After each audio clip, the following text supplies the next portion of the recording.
Blanketing our area tonight, causing heavy traffic, car crashes, and even some whiteout conditions. It's starting to taper off now, but it's nothing compared to what's still ahead. A blizzard watch is in place for Friday afternoon through late Sunday, and we're talking feet of snow, heavy winds, and a big impact. Our Storm Watch meteorologists have been tracking this system carefully, so let's get started tonight with the very latest update from Devin Lucy. Devin? Yeah, Michelle, we first have to start now with what will be a fraction, a very small fraction of what's to come Friday to Saturday. But it's causing biggest problems right now. Winter weather advisory is still for just a little bit of snow. That's still a little bit, that's falling in some cases, but it's mainly due to air temperatures that are well below freezing, mid to upper 20s. And listen, I'm going to come right out and just call out our Department of Transportation here. I don't know why we wasted pre-treatment when we had that little snow this last week. Temperatures were 35. It was just wet. Nothing happened with pre-treatment now, but we didn't have pre-treatment today, and we are paying the big price for it. There's a look at what's going on right now, Doppler radar, and we'll go in first and see still a little bit of accumulating snow where the little bit of blue shades come up Damascus, up towards as you get closer to Columbia, mainly Howard County. You go to the bright white, it's just fine lighter snow coming down. Right now you have to go towards Annapolis to get maybe something that's still sticking towards Upper Marlboro, 301, Waldorf, La Plata, but still a little bit of snow, and maybe even towards Springfield a little bit there. Enough snow that is still possibly causing problems, so we are not completely done with very slow traffic. Not for probably the next hour until we're completely done with that snow. Will things get better? And listen, don't put any more people on the roads. Just stay on the rest of tonight. We don't need to do anything more to compound the situation. Then we go to Friday to Saturday. Blizzard watch, winter storm watch. Winter storm warnings will go up, if not blizzard warnings. And blizzard warning has to actually meet a certain sort of criteria, which is more visibility that's reduced for more than 3 hours. Sustained winds, that's winds average over 32 minutes at 35 miles per hour or greater, or at least frequent wind gusts to that. So let's start planning ahead now. After we get through tonight, obviously we need to get batteries that can get your flashlights. If you get water we could get those pipes to freeze if your power goes out, the heat goes out. So stock up on water and blankets of the sorts. Right now, we've been talking about that traffic situation. Jamie, I don't know why we did not have road treatment tonight. Oh my goodness, and VDOT is saying, hey, we do have 300 trucks now that are salting the roads. Unfortunately, it is a little bit late because take a look here at what to expect. This is in Silver Spring, Colesville Road, right near Fenton, and you can see the cars with the headlights on as they will start to move. It is ice that they are traveling on. That is what you need to keep in mind. This is on our interstates as well as our side roads. I'm not going to talk accidents. I want to move to actually look at our map. And the reason why I'm not talking accidents is because there are too many. We have hundreds and hundreds of crashes. As far as our travel times right now, inner loop of the Beltway, 10-mile stretch, basically from Bethesda to College Park, 80 minutes. On the outer loop then, it is taking just under 2 hours. Inner loop of the Beltway through Prince George's County, 93 minutes. And then trying to head south on 95, maybe trying to get towards Woodbridge. Well, from the Beltway to the Occoquan, it will take you just about 70 minutes. Now, a live shot that we have, this is a picture from Arlington. It's going to be right near Courthouse Road. It is completely closed because that's a hill right near the 7-Eleven in the Courthouse neighborhood on Clarendon Boulevard. Again, these are the side roads that are so bad right now. So if you're waiting for someone to come home, they're likely stuck in some of this traffic. That is a look at traffic. Back to you, Michelle. Jamie, those drive times just mind-blowing. Hope their gas tanks are filled at least. Thank you. Well, tonight's blast of winter weather, as we mentioned, caught a lot of people off guard, including crews who did not have time to pre-treat roads before the snow started. And as you just heard from Jamie, that meant crashes and disabled cars across the area. In Virginia alone, troopers responded to 163 crashes in just an hour. Tom Rousey is live now with a look at the conditions right now. And Tom, I'm hoping that you're seeing signs of improvement. Well, not entirely. Look off to my right here. We have yet another fire truck, and man, have we been seeing these all night long on emergency calls. There's a reason for that, because it has been an absolute mess out here. This is Wisconsin Avenue in Georgetown. If you look up that hill, cars have been struggling to get up the hill and get down the hill throughout the night. Here's video we took earlier in the evening. This has just been a nightmare PM commute, and for some folks, it's still going on. It wasn't just dangerous on the roads, however, as you're going to see in this video right here. We were rolling as a lady was walking across the street, and Well, she fell down, and unfortunately there was a car near her. Thankfully, it did not hit her, but she's one of a whole lot of people we have seen tonight kind of falling on their behinds as they try to walk just on the sidewalks. A lot of the roads we have seen were untreated. Throughout the night, they've slowly been getting treated, but it has been a very slow process, and a lot of people were driving on straight up ice at times. We were as well, even in our big TV live truck, we were slipping around. Now, we talked to the woman who fell over, and she talked about just how treacherous it is, whether you're driving, which she had done before, or walking, as she was doing when we were rolling. So I drove home from work, and I'm not used to driving in snow, so it was pretty rough driving home, and it took a while. It took him an hour to get 4 miles, but so then we decided to walk, and it's pretty icy on the roads too when you're walking. Just trying to stay out the road, stay warm, and put the de-icer down when I get home.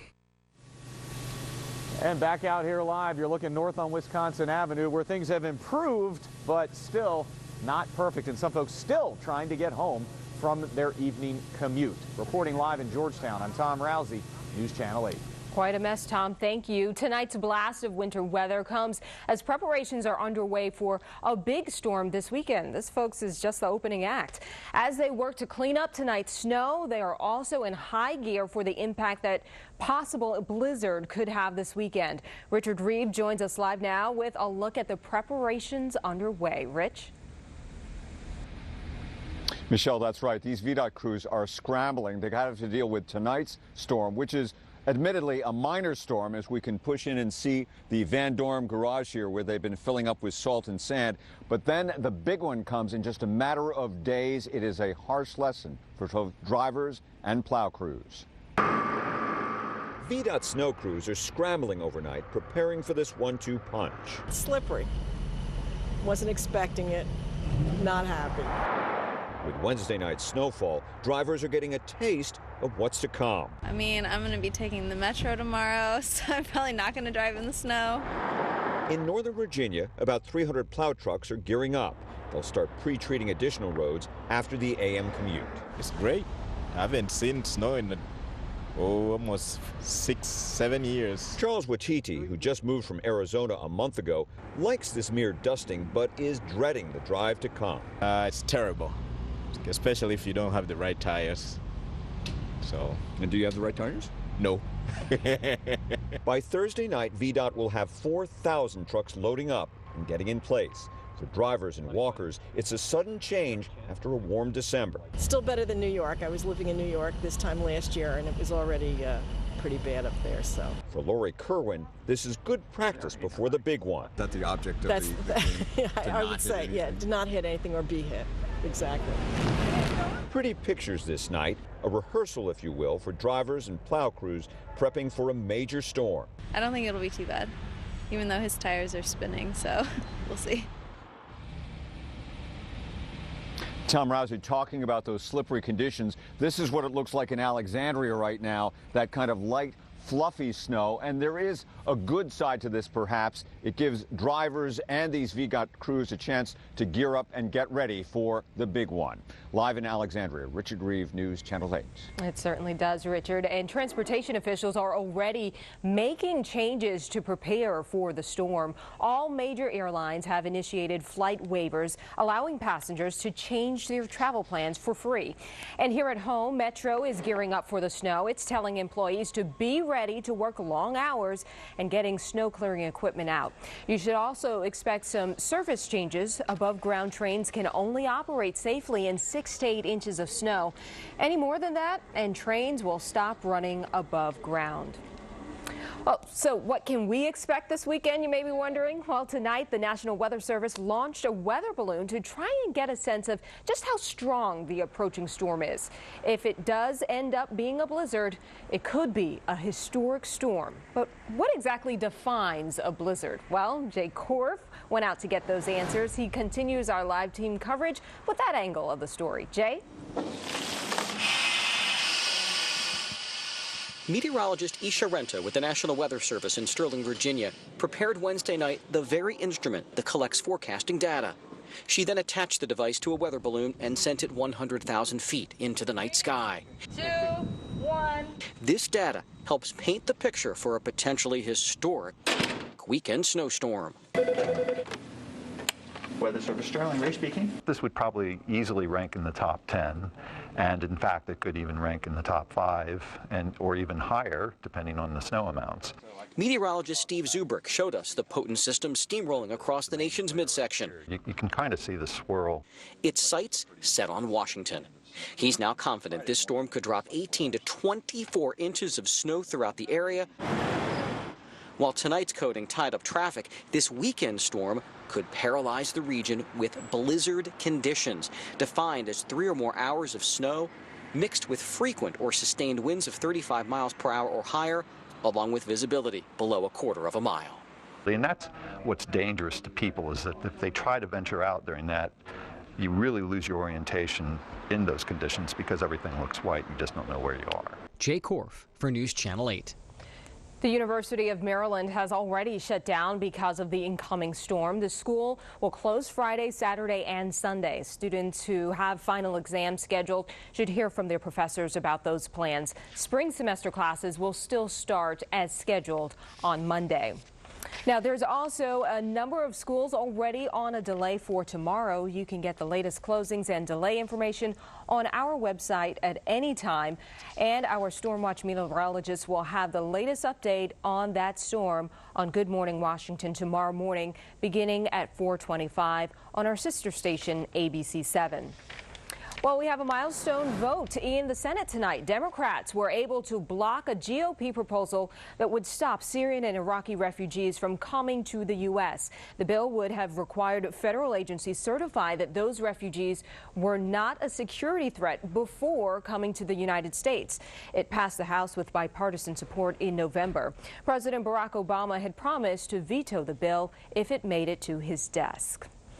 New developments tonight in Michigan, and this is as Flint, Michigan continues to reel from its water crisis. Residents protested outside the state capitol today, demanding Michigan Governor Rick Snyder step down. It comes as more than 270 pages of emails were released to the public, revealing city leaders waited nearly 5 months to warn the public of the toxic levels of lead after they changed the city's water source.